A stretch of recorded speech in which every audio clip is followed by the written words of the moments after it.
Hello friends, welcome to Akshay education. आज हम diskless installation के बारे में बात करने वाले हैं। तो पहले से समझ लेते हैं कि क्या होता है।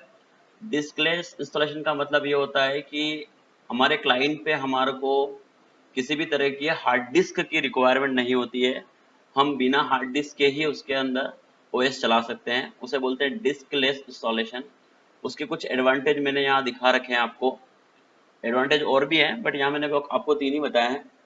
जैसे कि कॉस्ट इफेक्टिव ऐसे हुआ कि अगर जैसे मान के चलिए आपकी कंपनी में 500 कंप्यूटर्स हैं और अगर हम डिस्क लेस इंस्टॉलेशन का सेटअप बना लेते हैं तो हमारे को 500 हार्ड ड्राइव नहीं लगानी पड़ेगी। तो हमारे हार्ड डिस्क का जो कॉस्ट है वो बच जाएगा। दूसरा ऑप्शन है मोर सिक्योर का। अगर इससे नॉर्मल सेटअप से कंपेयर करें तो ये उससे ज़्यादा सिक्योर होता है, क्योंकि ओएस क्लाइंट पर तो है नहीं, सारा ओएस सर्वर के थ्रू चल रहा है, तो वायरस से भी इम्पैक्ट पड़ेगा नहीं। तीसरा बेनिफिट है मेंटेनेंस नॉट रिक्वायर्ड। जैसे आपने कंपनी में देखा ही होगा कि हमें हर थोड़े दिन में या कुछ टाइम बाद कभी न कभी हमें कंप्यूटर फॉर्मेट करना पड़ता है, ओएस वापस से डालना पड़ता है।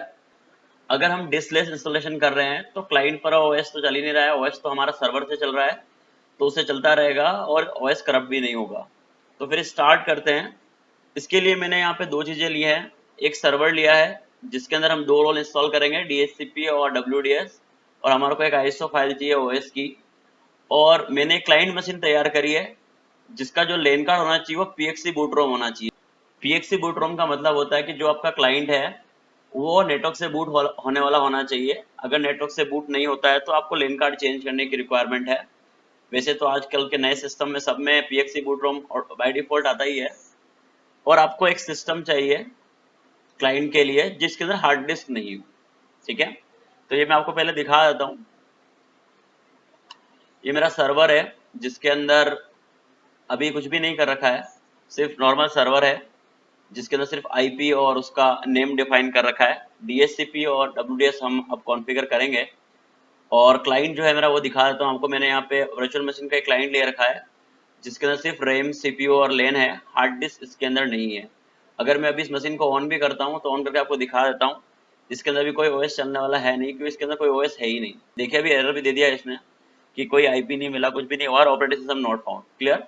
तो हमारे क्लाइंट पे कोई ओएस नहीं है अभी, तो मैं अभी क्लाइंट को ऐसे ही छोड़ देता हूँ और फिर मैं सर्वर पे चला जाते हैं अपन। और यहाँ पे हम सबसे पहले डीएचसीपी और डब्ल्यूडीएस कॉन्फ़िगर करेंगे। तो देखते हैं कैसे करना है। पहले मैनेज पे जाएं, सर्वर मैनेजर चला लें। अगर सर्वर मैनेजर के बारे में नहीं पता है तो आप इसे बंद करें, मैं पूरा दिखा देता हूँ। आप स्टार्ट पे क्लिक करें और चलाएं सर्वर मैनेजर। यहाँ जो मैंने सर्वर यूज़ कर रखा है वो 2016 है। ये काम आप 12 में भी कर सकते हैं, 12 का R2 भी चलेगा, कोई प्रॉब्लम नहीं है। अब मैनेज पे चले जाते हैं, ऐड रोल्स एंड फीचर्स, यहाँ नेक्स्ट कर लेते हैं। वापस नेक्स्ट करना है। यहाँ आपके सर्वर का नेम और आईपी एड्रेस दिखाई देगा, नेक्स्ट कर लीजिए। फिर यहाँ रोल्स के अंदर हमारे को दो रोल चूज करने हैं, एक डीएचसीपी और एक हमारा डब्ल्यूडीएस, विंडो डिप्लॉयमेंट सर्विसेज, जिसे हम नॉर्मल ओएस डिस्ट्रीब्यूट करने के लिए यूज करते हैं, वही रोल है ये। और डीएचसीपी किसके लिए, आईपी डिस्ट्रीब्यूट करने के लिए। ये हमने दो रोल ले लिए और नेक्स्ट कर लेते हैं। फीचर में कुछ भी नहीं लेना है, नेक्स्ट। यहाँ विजार्ड में कुछ भी नहीं करना है, नेक्स्ट। नेक्स्ट करते जाएं आप लोग। हाँ, यहाँ पे जो राइट लगा हो उससे लाइट लगा रहने दें और नेक्स्ट कर दें। और रिस्टार्ट पे राइट लगा दें। अगर सिस्टम को लगता है कि रिस्टार्ट रिक्वायर्ड है तो रिस्टार्ट कर लेगा और इंस्टॉल कर लेते हैं। तो इसी के साथ हमने हमारे दो रोल इंस्टॉल करना स्टार्ट कर लिया है। एक तो हमारा डीएचसीपी सर्वर और एक हमारा डब्ल्यूडीएस। हमने दोनों रोल साथ में ही ले लिए। आप चाहे तो एक एक करके भी ले सकते हैं, उससे कोई फर्क नहीं पड़ेगा। अभी प्रोसेस चलने देते हैं, प्रोसेस चल रही है।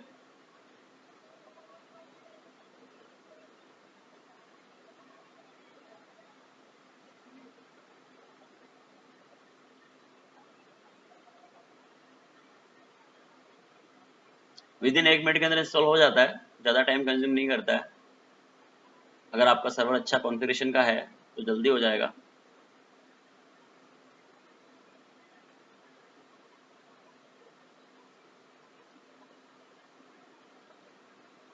तो ये देखिए हमारा डीएचसीपी और डब्ल्यूडीएस का रोल इंस्टॉल हो चुका है।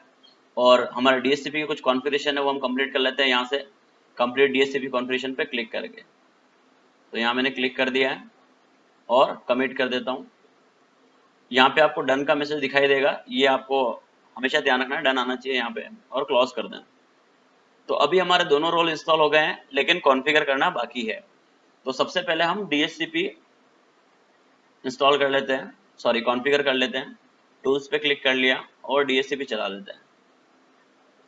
देख लीजिए कैसे कॉन्फ़िगर करना होता है DHCP। सर्वर को एक्सपेंड करें, यहाँ आपको IPv4 मिलेगा और IPv6 भी मिलेगा, बट अभी जो हम DHCP बना रहे हैं वो IPv4 के लिए बना रहे हैं। तो IPv4 ओपन कर लेते हैं और IPv6 पे राइट क्लिक करके हम एक स्कोप बना लेते हैं हमारे क्लाइंट के लिए। नेक्स्ट कर देते हैं, यहाँ पे स्कोप का नाम डिफाइन कर दें, आप जो चाहें वो रख सकते हैं, डिस्क्रिप्शन जो चाहें वो डाल सकते हैं। फॉर अकाउंट डिपार्टमेंट, जैसे अभी मैं जो यहाँ पे DHCP बना रहा हूँ वो अकाउंट डिपार्टमेंट के लिए बना रहा हूँ, तो मैंने यहाँ पे डिपार्टमेंट का नाम ऐसे लिख दिया। आप चाहे कुछ भी लिख सकते हैं, उससे कोई फर्क नहीं पड़ रहा। नेक्स्ट कर दें। अब यहाँ पे किस रेंज में आपको IP डिस्ट्रीब्यूट करना है आपको वो लिखना है, तो मैं वो लिख देता हूँ 10.100 की रेंज है। कहाँ तक बांटेगा IP? 10.200 तक। हमने 100 IP ही दिए हैं डिस्ट्रीब्यूट करने के लिए। ये उसका सबनेट मास्क है और ये उसकी CIDR वैल्यू है। नेक्स्ट कर देते हैं।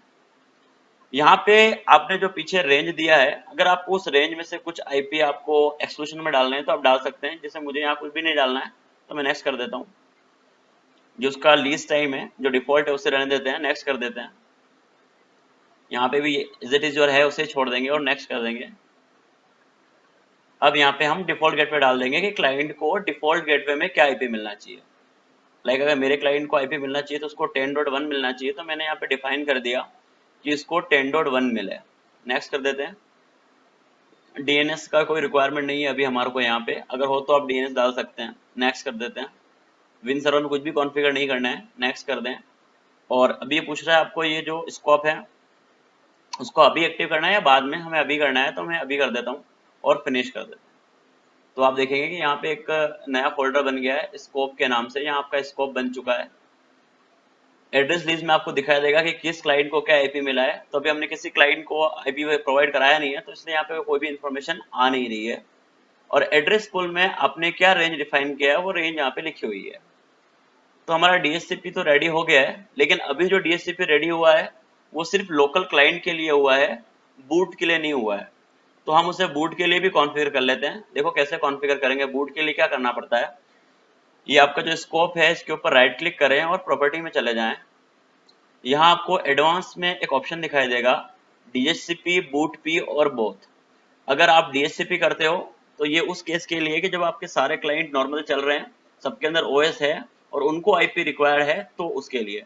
बूट P उस ऑप्शन के लिए होता है कि जब क्लाइंट हमारा नेटवर्क से बूट हो तब ये उसको IP प्रोवाइड करेगा। तो अभी मैं बोथ ले लेता हूँ ताकि अगर हमारे दोनों तरह के क्लाइंट हो तो दोनों को IP मिल सके, नेटवर्क के थ्रू भी, और अगर जिसमें नॉर्मल तरीके से OS चल रहा है उनको IP चाहिए तो उनको भी डिस्ट्रीब्यूट कर देगा। तो मैंने बहुत सेलेक्ट कर लिया एडवांस में जाके और ओके कर लेते हैं। तो हमारा DHCP रेडी है। अब इसी तरह से हम हमारा WDS भी रेडी कर लेते हैं। WDS रेडी करने के लिए आप एक चीज़ ध्यान रखें, हमारा जो पार्टीशन है वो 2 होने चाहिए। मैं C ड्राइव हमेशा कम ही प्रेफर करूंगा आप लोगों को यूज़ करने के लिए। चाहे तो C ड्राइव यूज़ कर सकते हैं, बट मेरा प्रेफरेंस हमेशा C ड्राइव का कम ही रहता है। तो यहाँ से हम एक ड्राइव और क्रिएट कर लेते हैं। मैं श्रिंक करके एक स्पेस निकाल लेता हूँ हमारे WDS के लिए। मैं 30 GB के आसपास स्पेस निकाल लेता हूँ, अप्रोक्स 30 GB। और मैंने 30 GB का स्पेस निकाल लिया है मेरे WDS के लिए। एक पार्टीशन बना लेते हैं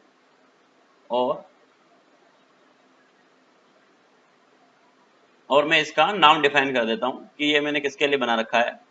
ये स्पेशली मैंने बनाया है WDS के लिए। इसको नाम यहाँ से दे देते हैं माय कंप्यूटर से। ये न्यू वॉल्यूम का नाम चेंज कर लेते हैं और इसको नाम दे देते हैं WDS। ये हमारे WDS के लिए ड्राइव बनाई है मैंने स्पेशली। ठीक है, आगे चलते हैं। अब देखिए क्या करना है अपन को, सर्वर मैनेजर चलाना है, टूल्स पे क्लिक करना है और यहाँ आपको टूल्स पे क्लिक करने के बाद नीचे की तरफ आपको WDS मिलेगा, इस पर क्लिक कर लें और फिर आपके सर्वर को एक्सपेंड कर लें। यहाँ आपको आपके सर्वर का नाम दिखाई देगा और साथ में एक्सक्लेमेटरी साइन भी दिखाई देगा, क्योंकि अभी कॉन्फ़िगर नहीं है, अभी हम इसे कॉन्फ़िगर करने वाले हैं। तो इसके ऊपर राइट क्लिक करें, आपका जो सर्वर नेम है उसके ऊपर राइट क्लिक करें और कॉन्फ़िगर सर्वर पर क्लिक कर दें। उसके बाद आपको नेक्स्ट करना है। तो यहाँ पर आपको दो ऑप्शन दिखाई देंगे। फर्स्ट ऑप्शन, अगर आपके सर्वर के अंदर एक्टिव डायरेक्टरी इंस्टॉल है तो हम उसके लिए यूज़ करेंगे, अदरवाइज आप सेकंड ऑप्शन यूज़ कर लें और फिर नेक्स्ट करना है। यहाँ पे पाथ आ रहा है कि जो भी आप ओएस सर्वर के अंदर ऐड कराएंगे वो उसकी फाइलों को कहाँ रखेगा। तो बाय डिफॉल्ट ये सी रिमोट का ले रहा है, तो मैंने जो ड्राइव बनाई थी नई वाली, मैं उसका पाथ दे देता हूँ। आपको वापस दिखा देता हूँ। ये वाली ड्राइव हमारी जो हमने अभी बनाई थी, ये ड्राइव WDS वाली, इसका पाथ दे देते हैं। तो मैं सिर्फ सी चेंज करके यहाँ पे ई ड्राइव कर देता हूँ और ई ड्राइव में हमारा फोल्डर बन जाएगा। नेक्स्ट, यहाँ पे आपको दो ऑप्शन नजर आएंगे, आपको दोनों से राइट हटाना है। ठीक है, हमारे को इन दोनों से ही काम नहीं है, इसलिए दोनों से राइट हटा दिया मैंने। नेक्स्ट करना है। यहाँ पे आप सबके लिए लगा दें, अभी आपके नॉन क्लाइंट और अननोन दोनों क्लाइंट के लिए लगा दें। आप चाहें जैसा इसको चूज कर सकते हैं। अगर आप सिर्फ नॉन के लिए चाहते हैं तो नॉन सेलेक्ट कर सकते हैं। ठीक है, नेक्स्ट कर लेते हैं। और ये हमारा WDS कॉन्फ़िगर हो गया है। फिनिश। तो देखिए अभी यहाँ पे स्टॉप का आइकन आ गया है। ये हमारा बूट इमेज, अभी बूट इमेज में कुछ भी नहीं है और इंस्टॉल इमेज में कुछ भी नहीं है। और अब आप इसको राइट क्लिक करके एक बार स्टार्ट कर सकते हैं, चेक करने के लिए स्टार्ट हो रहा है कि नहीं हो रहा है। स्टार्ट हो रहा है। तो इस तरीके से हमने हमारा DHCP और WDS दोनों सर्वर तैयार कर लिए हैं। ये रहा हमारा WDS और मैं आपको DHCP भी दिखा देता हूँ। ये हमारा DHCP, दोनों के दोनों तैयार हैं। अब हम आगे की प्रोसेस करते हैं। आगे की प्रोसेस के लिए हमारे को OS की इमेज यहाँ पर ऐड करानी है WDS के अंदर। उसे हम यहाँ ऐड करा देंगे बूट इमेज के अंदर। देखिए कैसे ऐड कराना है। तो आगे की प्रोसेस के लिए अब हमारे विंडो की इमेज हम WDS में ऐड करा देते हैं ताकि वो उसे क्लाइंट पर डिस्ट्रीब्यूट कर सके। अब चाहे तो उसकी सीडी भी बना सकते हैं, चाहे तो पूरी इमेज भी यूज़ कर सकते हैं यहाँ बूट इमेज में ऐड कराने के लिए। तो मैं अभी इसको यहाँ पे ऐड करा लेता हूँ इस तरीके से। अगर आप फिजिकल सर्वर पे कर रहे हैं तो आप चाहे तो सीडी यूज़ कर सकते हैं, चाहे तो इमेज भी यूज़ कर सकते हैं। ये रही विंडोज़ इमेज। ठीक है, और ओके कर लेते हैं। तो ये हमने इमेज ले ली है, ये हमारे सर्वर के अंदर आ गई। देखिए बता रहा है DVD ड्राइव में आ गई है इमेज। अब हमें क्या करना है, जो हमारा बूट इमेज का फोल्डर दिख रहा है इस पर राइट क्लिक करना है और ऐड बूट इमेज पे क्लिक करना है। उसके बाद ब्राउज करके जो आपकी CD ड्राइव आई है अंदर, इसको हम ओपन कर लेते हैं और यहाँ पे आपको सोर्सेज नाम का फोल्डर मिलेगा, उसे खोल लें आप। और यहाँ पे आपको boot.wm फाइल मिलेगी, उसे आप ऐड करा लें और नेक्स्ट करके और नेक्स्ट कर दें, नेक्स्ट और वेट करें।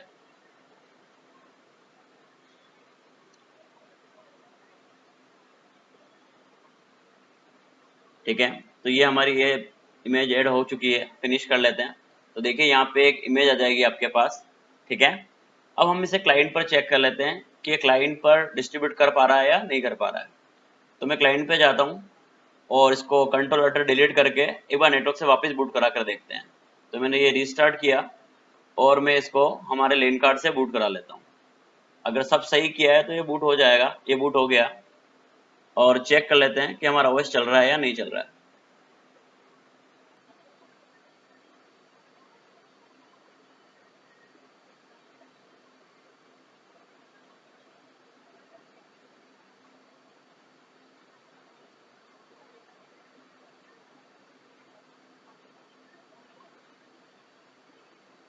तो देखिए ये हमारा कंप्यूटर ऑलमोस्ट बूट हो ही चुका है। बस विंडो हमारी आने वाली है, डेस्कटॉप भी अपीयर हो जाएगा थोड़ी देर में।